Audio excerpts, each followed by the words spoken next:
So yeah, here I am narrating a presentation about a giant, what is that? A giant seawall, and it's shaped like a snake? Huh.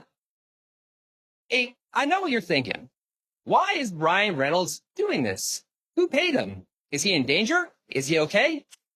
Honestly, though, I have no idea. My agent recently stopped calling me, and somehow this seemed like the next logical step. A low-budget classroom presentation on some very unique niche topic. But hey, let's roll with it.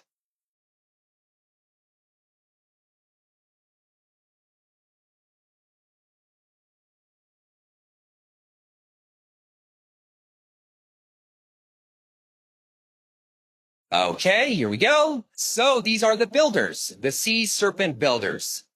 And they were a Southeast Asian coastal civilization from around 1000 BCE. That's way back when people looked at the ocean and thought, you know what? This is absolutely terrifying. Let's just worship it then. Picture a group that's part Moana, part that one guy that you know who will never stop talking about that one time he kayaked around the lake. Except the builders here, they actually had the skills to back everything up. So these folks worship the giant serpent god, right? So, this god, I think, kind of protector of the sea, bringer of calm waters, and at a dash of occasionally the reason for really, really horrible weather. So these builders, their claim to fame, right?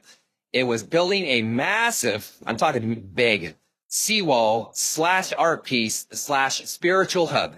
And they called it the Serpent's Path. Well, that's what we call it, thinking that they called it that.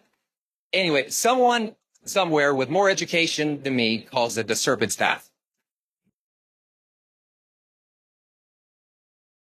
Oh yes, here we are.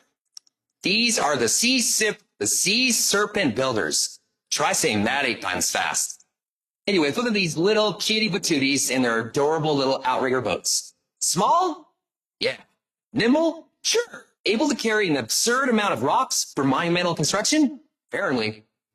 These boats were compact, agile, and definitely not OSHA approved. So these little guys, they would paddle across the ocean, dodging waves, sharks, and the occasional existential crisis. I mean, I would have one too, wondering why I signed up for the job in the friggin' first place. But anyway, moving on. Props to them for turning fishing boats into cargo ships. I mean, they were out of their mind. So these bad boys, outriggers, they're called, apparently, they were shockingly good at hauling these massive amounts of stone. Stones from the various regions of the area. You got your basalt and your quartz, all sorts of rocks. We all know that one kid in our class that loved rocks, really, really loved rocks. Now imagine a whole civilization like that. Absolutely wild.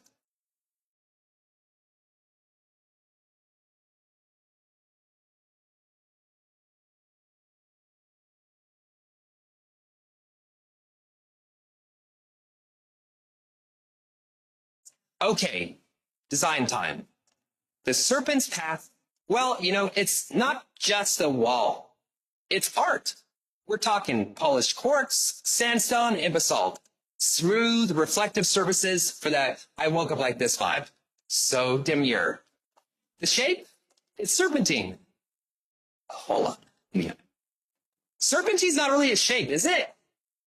It is? Well, I don't want to say that. Okay, the shape, disregard. The shape is like an S, like waves. Ocean waves, you get it? Anyways, so these guys, they threw in carbines and they called them milestone markers. And, if you're looking at these milestone markers, they're like, what are they? Well, let me tell you what they are.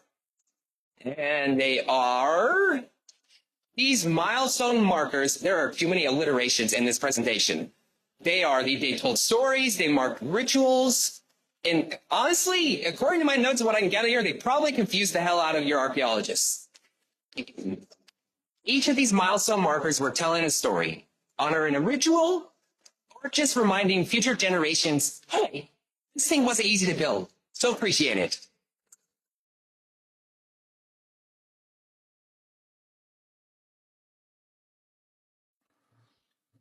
All right, moving forward, Now take a look at this. This is where things get kind of clever. The serpent's path. You know, it wasn't just designed there to look pretty. It had actual purposes and had that kind of multiple functionalities to it. On one hand, it interacted with the ocean. And in this kind of form, you could say, like, you know, you have your high tide. At high tide, it interacted, it blended seamlessly into the scenescape with the waves and the various stones shimmering from the sunlight. You know, just, you know, kind of high key showing off. And at low tide, when the water was pulled back, the Serpent's Path revealed carvings that are all along its baseline from beneath the waterline originally. And these carvings, you know, they really revealed intricate designs and motifs telling the story of what the culture was all about. They're all about that ocean, all about that water, and all about them rocks. Anyways, so like the seawall has, you know, two personalities. Kind of like that one person you went out with on the first date, and then by date number 3, you realize that wasn't exactly the same person. Similar, but not. Anyways, one moment it's like protecting the coast, and the next it's revealing ancient secrets, storytelling of the lineage of the people. Practical and poetic, I'd say. Honestly, this is pretty cool.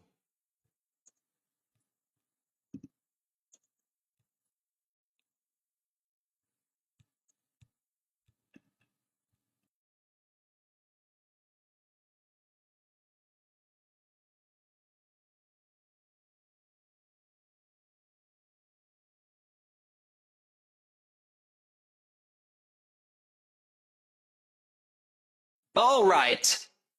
Now we get to the heart of it. The symbolism, the mystery.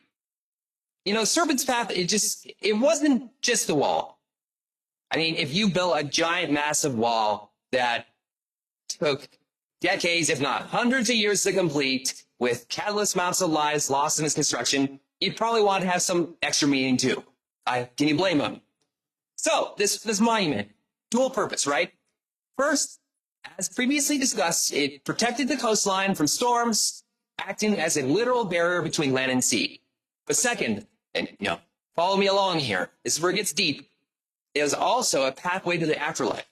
It's kind of all one solution to everything going on in our lives. Here's how it worked.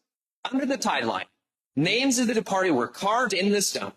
And during high tide, these names were symbolically swept out to sea, where they joined the serpent deity, the big old snake in the ocean. Just put grandma down there, and there she goes, and we'll carve her name in the stone, so we always remember her. She loved that seawall.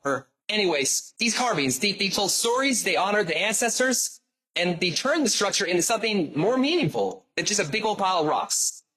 Anyways, these stones of passage, they weren't just, carvings in the stone. They were ancient roadmaps to oblivion. Up top, you got the family name, nice straightforward. Probably says Smith or something like that. Let's go with Smith. Anyway, it was like signing the guest book for the afterlife. Below that, you've got cause of death.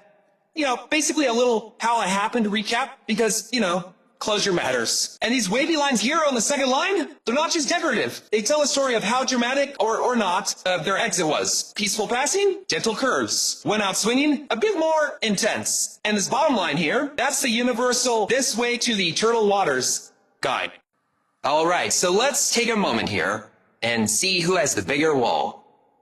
But for real though, the Serpent's Path, looking at it from right here, those two little pictures, you can see some comparisons, some similarities. Take the Great Wall of China. Both are massive feats of engineering, and they both were designed to protect their people.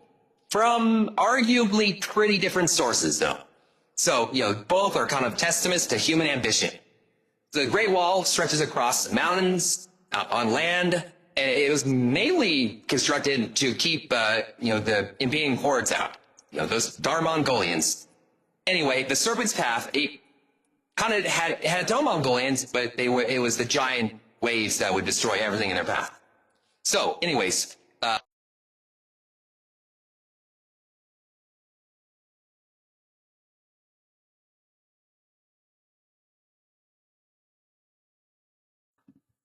all right.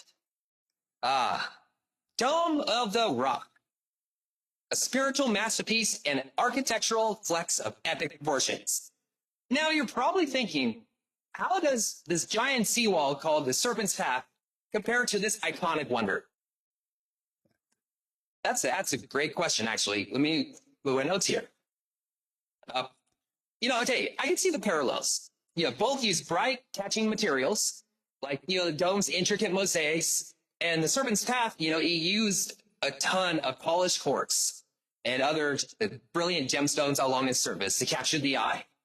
Neither really bothers, using people or, actual figures in their designs of, but I guess you'd say it's about the abstract patterns and the symbols and that timeless, let's not make it about us vibe.